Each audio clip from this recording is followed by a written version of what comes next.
बिस्मिल्लाहिर्रहमानिर्रहीम। अस्सलाम वालेकुम नाज़रीन किराम, प्राइम टाइम में आप सभी नाज़रीन का खैर मकदम है। प्राइम टाइम में आज बात करते हैं जम्मू और कश्मीर की रिजर्वेशन पॉलिसी पर जो है सियासी तनाज़ा खड़ा हुआ है। जी हाँ, जहाँ सजाद लोन ने हुकूमत के मौक़िफ़ को गुमराहकुन करार दिया, वही समाजी बहबूद की वज़ीर सकीना यतू ने पीपल्स कॉन्फ्रेंस के सदर सजाद गनी लोन के इल्ज़ामात को सख्त से तरदीद की। और बात होगी वज़ीर आला के मुशीर नासिर इस्लाम वानी ने कहा कि हुकूमत को भी अपने दहरी इख्तियार का इल्म है। इन्होंने ये remarks lieutenant governor Manoj Sinha के कहने के बाद किया है। नाज़रीन मोहतरम, पहले बात ज़रा जम्मू और कश्मीर की रिजर्वेशन पॉलिसी की करते हैं, जहां रिजर्वेशन पॉलिसी पर जो है सियासी तनाज़ा खड़ा हो गया है। और आपको बता दी कि समाजी बहबूद की वज़ीर सकीना यतू ने पीपल्स कॉन्फ्रेंस के सदर सजाद गनी लोन के इल्ज़ामात की सख्त से तरदीद की है। तनाज़ा जम्मू और कश्मीर हुकूमत की तरफ से ज़हूर अहमद भट्ट और दीगर बामुकाबला यूटी जम्मू और कश्मीर और दीगर के अनवान से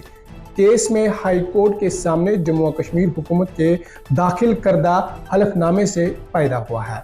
सजाद लोन ने हलफनामे पर रद्द-ए-अमल जाहिर करते हुए हुकूमत पर इल्ज़ाम लगाया कि वो मौजूदा रिजर्वेशन पॉलिसी को चैलेंज करने वाली पिटीशन को जो है वो मुकम्मल तौर पर खारिज करने का मुतालबा कर रहे हैं। इन्होंने मज़ीद दावा किया कि हुकूमत ने अपनी अराइज़ी में रिजर्वेशन फ्रेमवर्क का जायज़ा लेने के लिए तश्कील दी गई काबियाना की ज़िली कमेटी की तश्कील का जिक्र नहीं किया है।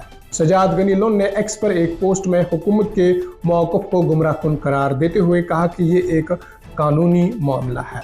इसके बाद जो है इसके जवाब में समाजी बहबूद की वज़ीर सकीना यतू ने सजाद गनी लोन पर तनकीद करते हुए इन पर हक़ाइक़ को गलत तरीके से पेश करने और सियासी फ़ायदे के लिए अवाम को गुमराह जो है करने का इल्ज़ाम लगाया है। और आपको बता दें कि इन्होंने बताया कि ज़ेर बहस हलफनामा इस मामले पर हुकूमत के हतमी मौक़िफ़ की अक्स नहीं करता है।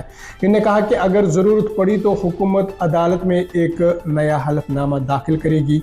मौजूदा रिजर्वेशन पॉलिसी गैर माकूल है और इस पर नज़रसानी की ज़रूरत है, इसलिए काबियाना की ज़िली कमेटी एक मुतवाज़न पॉलिसी बनाने के लिए बनाई गई थी। सजाद लोन बेसब्र क्यों है, वो लोगों को गुमराह करने के बजाय कमेटी की रिपोर्ट पेश करने का इंतजार करें।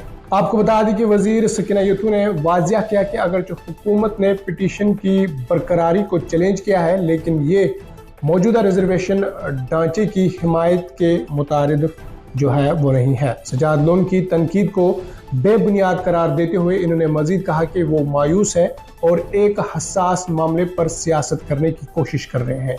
हलफनामे को गलत तरीके से पेश किया गया है और हुकूमत के इरादे को जो है गलत अंदाजे में जो है वो पेश किया जा रहा है। आपको बता दें कि जम्मू और कश्मीर की रिजर्वेशन पॉलिसी और हाई कोर्ट में हुकूमत के मौक़िफ़ से मुतल्लिक़ जारी तनाज़े के दरमियान इस मामले का जायज़ा लेने के लिए तश्कील दी गई काबियाना की ज़िली कमेटी इतवार को श्रीनगर में अवामी वफ़द से जो है वो मुलाकात करने वाली है। ये मालूमात समाजी बहबूद की वज़ीर सकीना यतू ने शेयर की है, जिन्होंने कहा कि मीटिंग में तहफ़्फ़ुज़ात को सुनने और रिजर्वेशन पॉलिसी से मुतासिर होने वाले मुख्तलिफ ग्रुपों से राय लेने पर तवज्जो दी जाएगी। नाज़रीन मोहतरम, आगे बढ़ते हैं। आपको बता दें कि जम्मू और कश्मीर के वज़ीर आला के मुशीर नासिर इस्लाम वानी ने कहा कि हुकूमत को भी अपने दहरी इख्तियार का इल्म है। हुकूमत चाहती है कि जम्मू और कश्मीर तंजीम 9 एक्ट 2019 के तहत कारोबारी कवानीन और हुदूद पर अमल किया जाए। इन्होंने ये remarks lieutenant governor Manoj Sinha के कहने के बाद की है। दरअसल आपको बता दें कि इन्होंने कहा कि हम ये भी चाहते हैं कि जम्मू और कश्मीर तंजीम 9 एक्ट 2019 के तहत जो है बयान करदा कारोबारी कवायद और हुदूद पर जो है वो अमल किया जाएगा। आपको याद ही होगा कि लेफ्टिनेंट गवर्नर मनोज सिन्हा इन्होंने नई दिल्ली में एक मीडिया ग्रुप में कहा कि वो अपने डोमेन के अंदर काम कर रहे हैं और इन्होंने 2019 के J&K तंजीम 9 एक्ट के जरिए हुदूद को अबूर नहीं किया है। LG सिन्हा ने कहा है कि पार्लियामेंट ने J&K तंजीम 9 का बिल जो है 2019 में पास किया है। मैं ये वाज़िया करना चाहता हूँ और मैं पूरी जिम्मेदारी के साथ ये कहना चाहता हूँ कि मैंने ऐसा कोई काम नहीं किया जिससे इस तंजीम 9 के कानून की खिलाफ वर्जी हुई। मैं अपने डोमेन के अंदर काम कर रहा हूँ और मैं अपने डोमेन से बाहर कुछ नहीं करूँगा।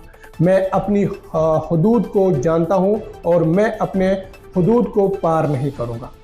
वहीं बीजेपी ने तब्दीलियों का दिफा करते हुए कहा कि चूंकि लॉ एंड ऑर्डर जो है वो एलजी के पास है, इसलिए वो डिप्टी कमिश्नर और एडिशनल डिप्टी कमिश्नर जो कि मजिस्ट्रेट है, इनका तबादला जो है वो कर सकते हैं। बहुत बहुत शुक्रिया। आज के प्राइम टाइम में इतने ही। अपने मेज़बान फाजिल भट्ट को दीजिए इजाज़त इस वादे के साथ, कल होगी आपसे फिर मुलाकात। अल्लाह ने के बाद।